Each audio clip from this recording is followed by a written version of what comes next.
said, I'll probably be all right. He thought that was funny. They were at the country camping that night having some kind of party there. They were? Yeah, I really love Clayton. Love his whole family, man. If you have a Bible and you find it helpful, please turn in it to Luke, the 17th chapter. This is where we're going to spend our time.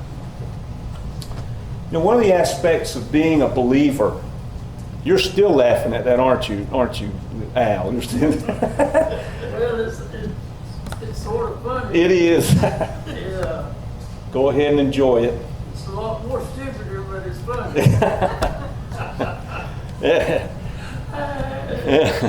We all of us, I mean, we talk about the Christian life as a kind of a journey. We all these metaphors that we use, but there's one aspect of this that I find liberating, and yet when I think about it in terms of the church itself, the congregational life, I find it frustrating.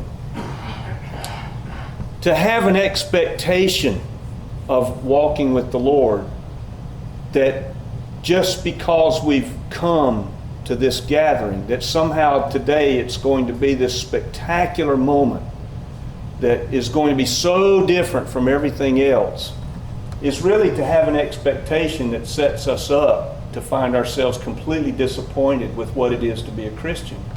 I don't say that because God doesn't do those things. He does. There are moments where we've all got them, where we can look back on some little thing. It might have just been a song or a word or something written in a book that we saw that changed us in some deep way in a moment, just like that. But most of it is very incremental. And if we're not intentional about being changed as believers, if it doesn't mean something to us to invest our lives in being different people a year from now, or a month from now, or 10 years from now, it won't happen. It won't happen. This little text gives us a window into that incremental growth. Let's take a look at it. I'll begin reading in verse 1. Jesus said to his disciples, "These things that cause people to sin are bound to come, but woe to the person through whom they come. It would be better for that person to be thrown into the sea with a millstone tied around their neck than for that person to cause any one of these other little ones to sin. So watch yourselves. If your brother or sister sins, rebuke them.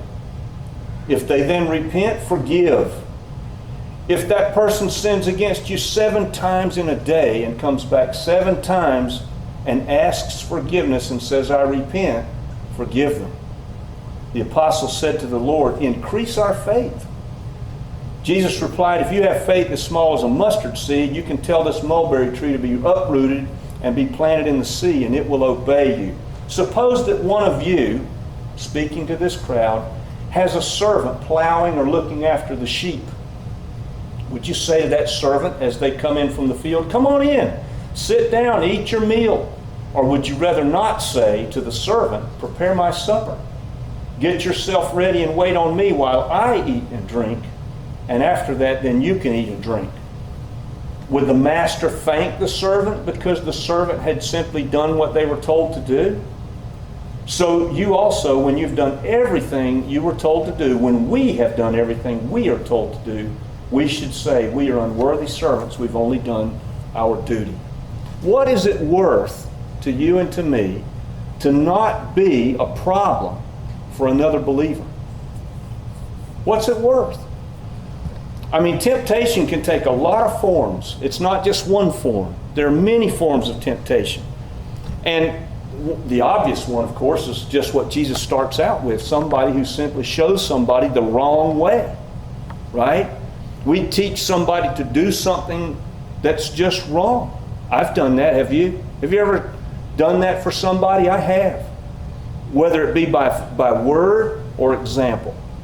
I've lived in a way that told somebody, if that's the way it is to be a believer, then I guess that's the way it is. And it was wrong. Sometimes it comes in the form of false teaching. Now that happens. I don't know if any of you and I who were here for the Sunday school hour, we spoke about it just a little bit, but this amazed me. I was surfing on the internet. I'd been reading textbooks, and I said, I got to stop for a minute. So I happened to run across this little internet video, and it said, Benny Hinn repents. Now, everybody in here, I'm assuming, knows who Benny Hinn is, right? He's one of the Word of Faith preachers, who is that person who says, take your seed money of $100, bring it to me, put it in, and you'll get $1,000 back, or 100-fold back. Take your bread, spread it upon the water, and it comes back to you, right? So Benny Hinn has said, I repent of that. That's amazing to me. He has said, I have been saying something that was wrong all these years, and I repent of it now. So false teaching can be part of that tempts us into doing wrong. I think about luminaries in the Christian world who their lifestyle is questionable. They're extremely wealthy or whatever they're doing. I mean, we've all been through the Jimmy Swaggarts, Jim Bakkers, and all the things that have happened through the years where they've done things that just brought shame to the gospel. Well, that's the big deal, but there are a lot of little deals where we're bringing shame to the gospel on occasion in how we live. The luminary who does that, or us, is really closer to the rich man in the parable we just looked at last week than Lazarus. That's kind of frightening. But look carefully at this warning. He just says, watch yourselves. Do we take that warning seriously? As we walk through this world, does it matter to us the way in which we live, the way in which we carry ourselves in front of people? And really, the hardest place to do that is in the people that are closest to us. That's where it's really hard work to live this out, because that's the place where we kind of relax, right? And we can be ourselves. But we are sometimes like the bull in the china shop, breaking things all around us, and we just don't realize it. I remember when I was traveling, when I first started traveling, I'd been a Christian for just a few months. And I don't remember in the chronology where this was, whether it was the first band or second band, whether I'd been a Christian for just a few months or I'd been a Christian for a couple of years. I can't remember. But we were in California, and we were at the table with about a half a dozen. If I name these people off, you would know who they are. If you read Christian books, if you go to Christian bookstores and read books written by Christian authors, you would recognize some of these names. These were luminaries. And I didn't know anything. I mean, I didn't even know who these people were at the time until I learned later who it was we were having lunch with in this nice restaurant. I remember it was a big room. They'd given us a whole room because there were about 20 of us in this table. And I was sitting next to one who, if I named this person, you would like to know who this is. And they were having a conversation. And all of a sudden, I'm just eating my cornbread. It was a place where they served you this cornbread and honey butter. I don't know if you've ever had that before, but it's pretty good. and I remember sitting there. I can picture the plate, the cornbread, the honey butter, and all of a sudden I hear a string of profanities come out of this guy. This is one of these Christian authors. He's a luminary in the Christian world. And I was too young as a believer for me to plug that into my mind as to what this meant. I couldn't place it. What does it mean that this Christian luminary, who's obviously, he's writing books, right? And this string of profanities comes out of his mouth. And at the time, it caused me to stumble. That's all I can say. I mean, we use that word, but that's what it caused me to do. I did not know what it meant that a Christian whom I respected, who's writing books, should talk like that. And Jesus says, now I'm not accusing that guy of anything, but I'm thinking for us today, we who are sitting here today, Jesus says it directly, does he not? Better you should die than you cause someone to stumble. That's a pretty big deal. Then he talks about forgiveness. Forgiveness is not just some little thing that we just extend to other people. It's a command, and it has entailments. How merciful is God toward you and me? How merciful has God been toward us? Jesus says this in the Sermon on the Mount. He says, as you desire that others should do to you, do to them. If you love those who love you, what credit is that? If we only love those who love us, even sinners love those who love them. If we do good to those who do good to us, what credit is that to us? Even sinners do that. The gangsters do that for each other. If we lend to those from whom we hope to receive, what credit is that to us? Even sinners lend to sinners and expect it back. But love your enemies, do good, lend, expect nothing back. And our reward will be great, and we will be the sons and daughters of the Most High, for He's kind and faithful to those who are unthankful and evil. Therefore be merciful as your Father in heaven is merciful. That's a command. And this is the standard of mercy that we're all to exhibit to anyone, no matter what they've done. Now I realize there's a process here, and we got to be careful about this. There's a process in reconciliation. We don't just say, oh, well, it's okay, I forgive you. No, there's got to be a conversation. I mean, we have to do that with God, right? You have to come to God and say, Lord, I've done this, I'm sorry. That's a process, and that process has to take place with us most of the time. Sometimes it can't. There are some people who actually die, and the reconciliation between you and them, or me and them, never can take place.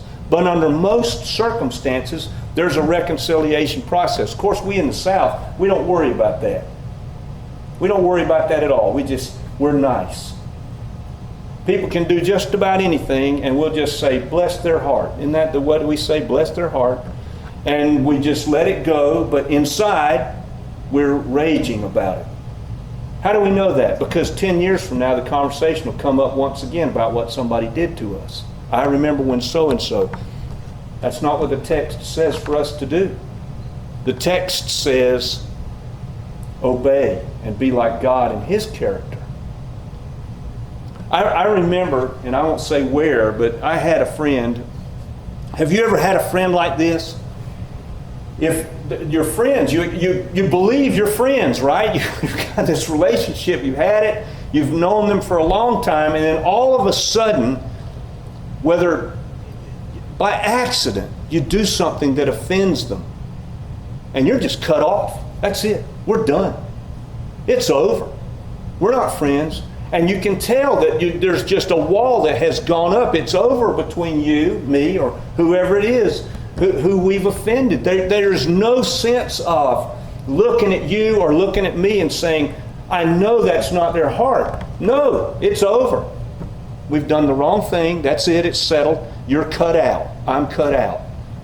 Man, I'll tell you, that is, and believe me, it happens. It happens in churches. You've probably had the conversations where somebody has said, oh, so-and-so said so-and-so about me. And that's it. I'm never going back to that church. I'm never going to sit next to that person. I've heard it said. I've heard it said in here. I've heard it said in here. That's like a 6-year-old. That's not an adult. And it's surely not somebody who is wanting to walk following Jesus. That doesn't sound like mercy to me. And then look at the disciples' reaction to all of this. What do they say? Increase our faith.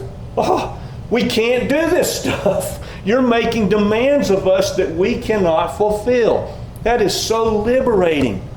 I mean, for the Jewish mind at this time in history, if the rabbis taught this, if you forgave somebody 3 times for the same offense, you were a perfect person. And Jesus just sweeps all that aside and says, no, you've got to be merciful like God is merciful. Man, it's a limitless task that He's giving us. It's amazing to me that we're called like this. Mark 11 says this. He says, I tell you that whatever you pray for and ask, believing, you'll receive it. Whenever you stand praying, forgive, he says, if you have anything against anyone, so that your Father who is in heaven will forgive you or me. But if you don't forgive, if I don't forgive, neither will your Father in heaven forgive you. Wow. See, the disciples have stumbled onto something here. When they say increase our faith, they've stumbled onto something here. This is impossible. It's impossible for us to live this out unless God lives it out through us. Jesus is using Eastern hyperbole. He's using all kinds of vehicles here to get across to these disciples that if you want any of these things to happen, you're not going to be able to do them yourself. You're going to have to depend on God to do them through you. We are going to have to be changed somehow. And if we find ourselves rubbing our hands together in glee because whoever's offended us is going to get theirs with God, that's not mercy either. That's not mercy. And then he says something here that's almost cryptic. He says, and after all, we're just doing our duty. No stratification, no layers, no bosses, no minions, no peons, no great cheeses. We're all the same. And the best we can say is we're just doing our duty before the Lord. And at first, when I thought about that, I thought, that sounds kind of demeaning in some ways. But then I stepped back from it and I thought for a few minutes and I thought, no, that's total liberty for you and for me. Because we're not able to do any of this stuff. I've got some friends who are just utterly consumed with the fact of when Jesus is going to come back. I mean, every time I'm with them, if they see me, I know I'm in for 15 minutes of time being pulled out of my life that I can't escape. Because they're going to pull me aside and they're going to talk to me about this book or two that they've read that they just are convinced that I need to read, that's telling us all of the features of what's going on in the Middle East, what's going on in America, what's going on in Europe, what's going on in Africa, and how it all fits into the biblical prophecies about when Jesus is coming back, and if I need to be worried about that. And they're very worried about it. But that's not what we're supposed to be doing at all. We're not even supposed to worry about that. It's not even a feature. What does Jesus say? What about the parable of the virgins who are waiting for the marriage train to come by? Have your lamps lit and be ready, and just stay busy at that. Stay busy where God's got us doing what we are, becoming who we are to become. And that's plenty for a lifetime. Don't worry about when Jesus is coming back. He'll come back when he gets ready. He's telling us something here about ourselves. He's telling us something to watch ourselves, to be busy about the work of growing as a believer, to become somebody that he's calling us to be. And it's a slow, incremental process where we learn a little bit at a time and we gradually get where we're going. And we're doing all of this because God is working in us. And that means God's not in debt to any of us. We're not able to do any of this stuff on our own. Talk to any alcoholic and ask them if they could just stop on their own. God's got to do that.